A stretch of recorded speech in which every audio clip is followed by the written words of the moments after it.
Welcome to The Journey, where faith fuels the mission, business meets purpose, and every day is a chance to level up and live your best life. I'm Sean Meyers, and I'm here to help you win in business, fitness, and life while keeping what matters most at the center. Well, thanks for having me here. Thanks for the opportunity, David. Appreciate it. I'm going to start with this opening reflection. How many of you feel like there's never enough time during the day? Show of hands. So pretty much everybody, okay. Before we get started, I wanted to do a quick little intro. My name is Sean Meyers. I own an insurance agency here in Conroe, Texas. Alongside of that, I am married to my beautiful wife here, Kendra, a little over 7 years, together for 13. We have 2 dogs, Trip and Dixie, no kids. I'm also a leader of a mastermind group here locally for Montgomery County business owners. I run a podcast called the Level Up and Live podcast for Montgomery County business owners. And we love to travel. We also love to compete in events like CrossFit, High Rocks, DECA.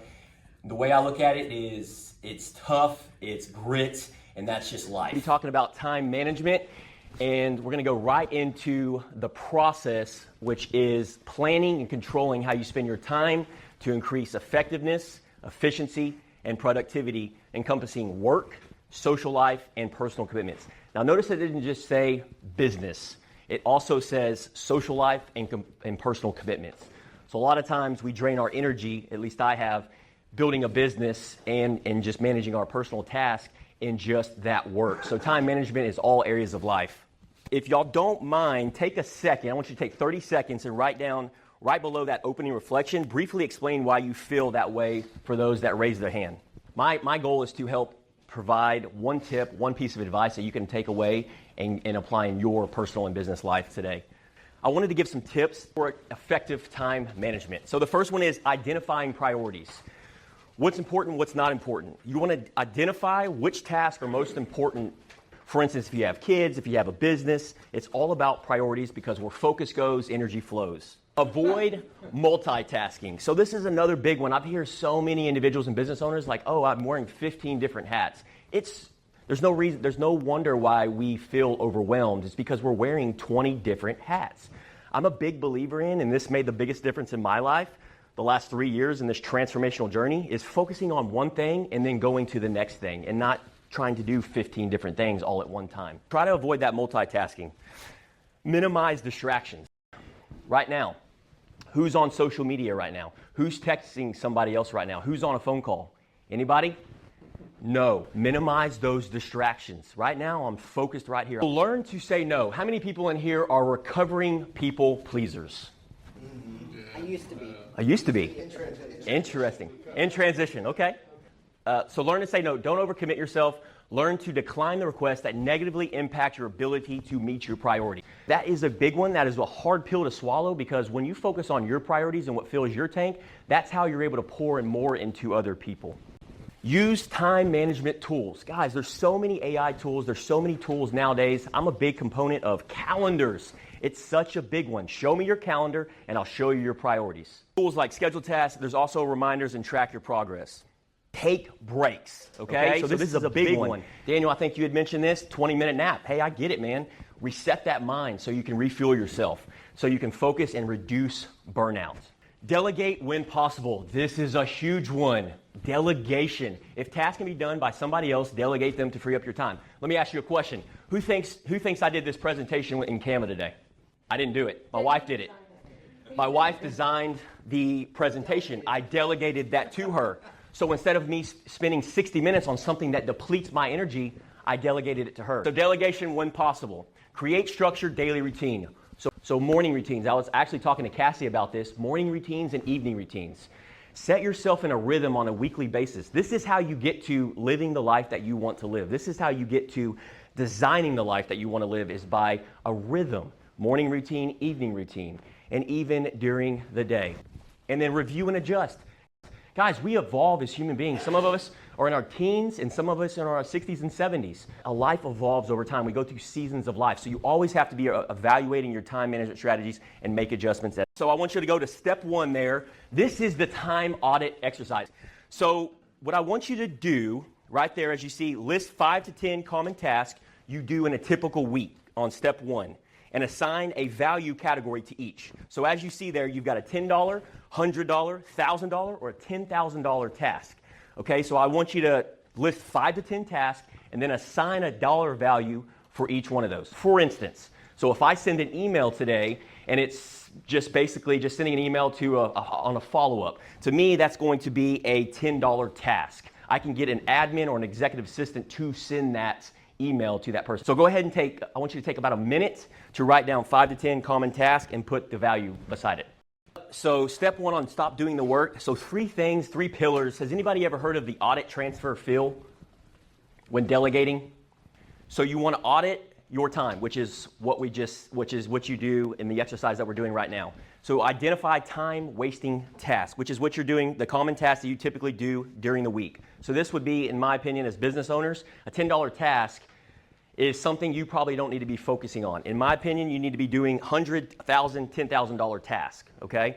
So we want to audit that, and then once we audit it, we want to transfer it. We want to delegate it, automate it, or eliminate the low-value task. This can be opening up my office at 8 a.m. every morning, shutting down my office at 5 p.m., sending an email. So low-value tasks that I could have an admin or an employee or team member do. And then once we transfer, I want to fill my time with reallocating to high-value tasks. Who thinks this is a high-value task that I'm doing right now in the presentation today? It's definitely high value, right? So I would consider this a $1,000, $10,000 task. I'm not opening up my office. Instead, I'm filling that with a $10 an hour task.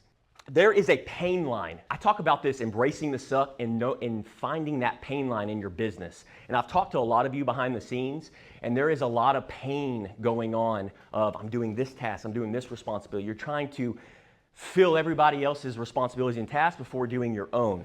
So once you audit that, then you transfer that, and then you fill your time with the priorities that are going to allow you to give you energy, not take away your energy. Right below that, I want you to write down, what is one task you should stop doing immediately? What are 3 tasks you could delegate, automate, or eliminate? Man, I didn't understand that. I used to love to mow my yard. I used to love to wash my car. I used to love to, but when I say I used to love, well, what was it that I actually loved doing? Was it actually the work doing the yard or washing the car or getting the groceries? No, it was actually the results. Yeah. Exactly, the results. So once I reflected on that, I was like, you know what? Well, if that's the case, then I'm just going to buy back my time for a lawn care company to come out and mow my yard for $35 when it takes me 3 hours on a Saturday that I could be spending time with her instead of getting rock chips in my eye from the weed eater hitting me in the Texas summer at 115 degrees.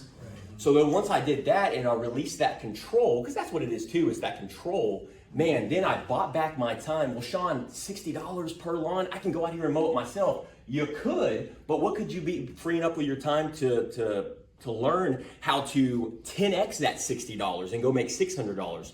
That's maybe giving a presentation every Thursday morning, or maybe that's reading a book or hanging out with your spouse, hanging out with your kids.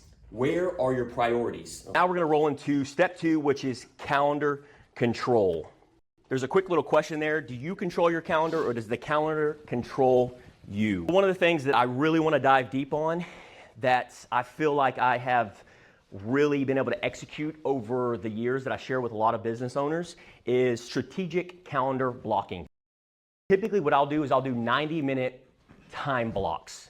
So the way I look at it is I have 4 days in one day. So the moment I get up from 4 a.m. to 8 a.m. is my first day. From 8 a.m. to 12 p.m. is my second day. From 12 p.m. to 4 p.m. is my third day. From 4 p.m. to 7 p.m., the time I go to bed, is my fourth day. People are wondering how high performers and high producing entrepreneurs are getting all this stuff done.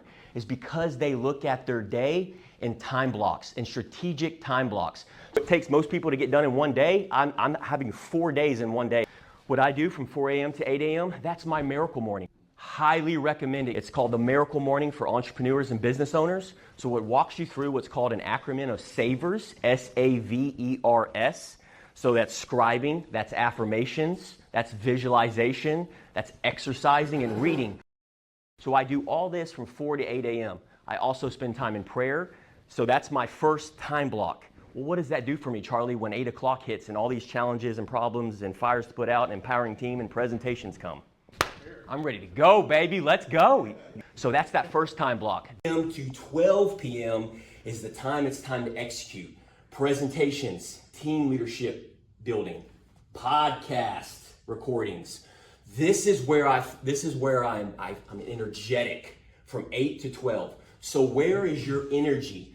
It's all about conserving your energy during the day. Where are you most optimal, right? So if I'm most optimal in the morning, should I be mowing my yard for a $10 task at 9 a.m. in the morning?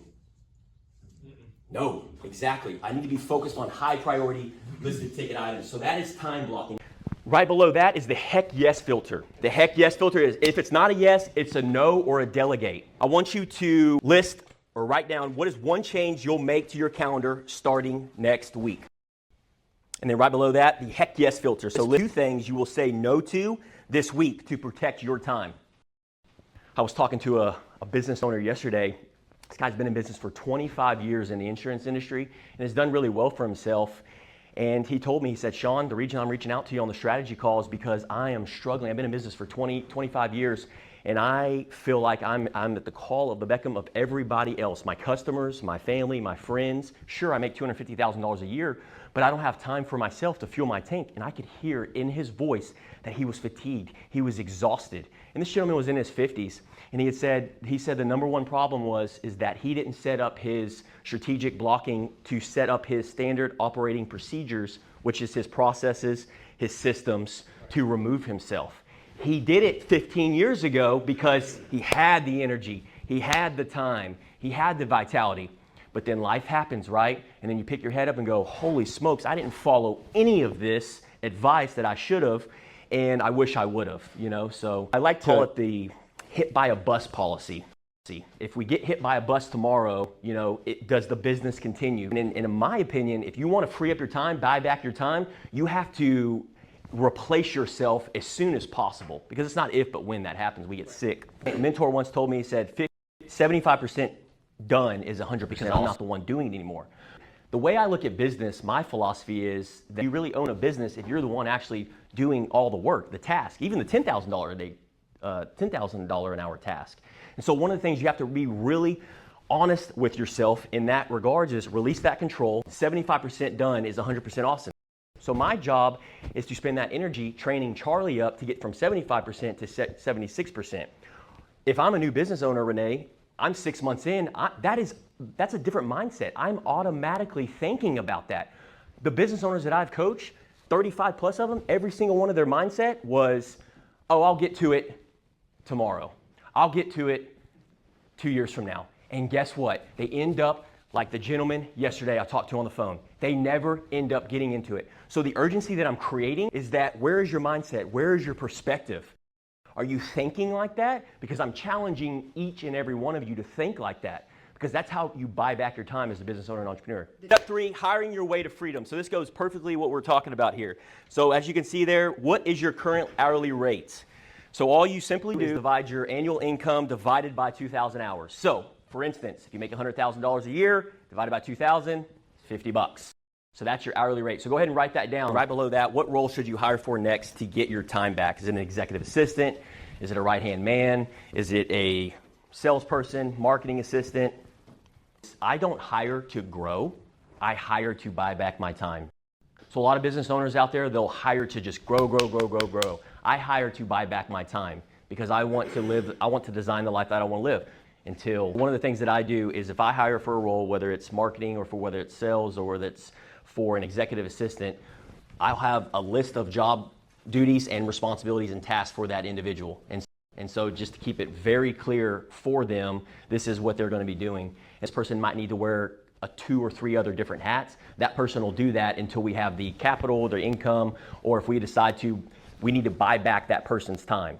So for example, one of my insurance agents, he does sales, and that's what he's strictly on, but he also enjoys the marketing aspect of it as well. So he's wearing a separate hat on that. And so now, because of his capacity and replacing himself in the ladder, now we've audited his time, we've audited what's taking up his time and depleting his energy. So he hired an assistant to come on underneath him to fill in and take those responsibilities and tasks that's depleting his energy, so he can go out and do more of what it is that he enjoys doing. I guess one of the biggest challenges as business owners and entrepreneurs is finding the right people in the right roles. I was actually talking to Rick Ornelius, he's not here today, on behavioral analytics. highly recommend you guys getting with him because he dives deep on insights of the people and like, are they fulfilled? Are they in the roles that they should be in? Or are they not in the roles? Maybe, and to me, it's you starting with the leader. So if the leader's in the right role, then okay, let's start there. And then the team members, are they in the right role, or are they doing something that they completely hate, that they just don't want to tell you because you're the leader and you're the boss? And so by finding that out, Rick, what I have found is if you're in the role and that is where you shine, that is where you will drive the needle, because it's the 80-20 rule. Everybody know the 80-20 rule? So 20% of my effort, my priorities is going to yield 80% of my results. So my goal as a leader is to do activities in that 20% during the week that allows me to optimize my time and then is going to yield 80% of my results. So my job is to not only do that, but also do that for my team as well. My sales producer, my executive assistant, the assistant's assistant. And so if we can do that, it's a chain effect. Audit your time, identify waste. We've done that. Eliminate, automate, delegate, which will allow you to design the perfect week that you want to live. Hire early, remove low value tasks. But it's one change you will implement this week, and you guys can write it down right there at the very bottom. I'll just challenge everybody in the room today. A lot of times it's easy to give pushback, and it's a lot of times to look at these things, but I would just encourage everybody to be open-minded about it. And when you are, it's like, okay, I can apply this one or two different things in my life. Maybe it's time blocking, or maybe it's looking at the replacement ladder or doing the hourly rate. And so whatever that obstacle or that challenge is that you're facing, I'm a big believer in how you do one thing is how you do everything. So this just compounds. And then once you start seeing progress, then it just becomes, okay, well now the baseline just improves from that self-awareness. And I think that's so powerful. And this, maybe you're completely happy and at peace and content with where you are right now, and you don't need, time management, you're executing. But from the hands that I saw in the room, that's something worth exploring. To me, that's an indicator. And that was me. I felt like I was a hamster on a wheel, felt like I was a cog in the wheel on a daily basis, just either putting out fires or on other people's agendas, and people coming into my office. I'm like, is this what life looks like? This is miserable. This is not fun. And so when you take that control back, on your calendar, and here's the biggest thing, I get so much pushback from business owners and entrepreneurs like, well, Sean, I'm a new business, and you're not me. And I was like, well, I was you, and I did have customers reaching out to me at 4 a.m. I did have employees reaching out to me at 4 a.m. Several employees reaching out, and it was a skill set gap. I didn't have, people like me giving presentations in front about time management. Once I started opening my mind to going, oh, I need to go learn from this person because maybe there's a blind spot. And then isn't it normal that an employee, if they reaches and texts me at 4:30 a.m, that's normal, right? Other business owners experience that too. But that doesn't happen to me anymore. Why? Because I set the standards. I communicated. I got my time back. I bought back my time. And here's another thing with having the conversations with employees and team members and your friends and family. You can do it kindly and nicely and have the conversations with them. And it's going to take time. But once you do that, the reason you do it is so you can, when you buy back your time, is so you can go back and empower them even more. Somebody had mentioned this about relinquishing control, and they don't do it like we do. Okay, I get that. But our job as leaders, as business owners, is to pour into them and lift them up and raise the baseline. And so I've learned this recently from John Maxwell.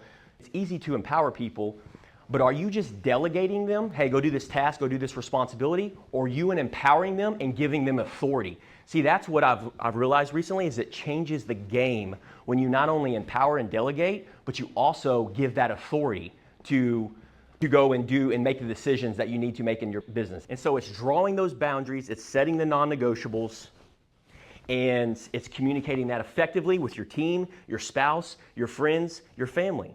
And then here's the beautiful thing about it. When you start showing up with vitality, bliss, joy, peace, and energy, people are going to be like, what are you doing? Who are you hanging out with? And it's who you become.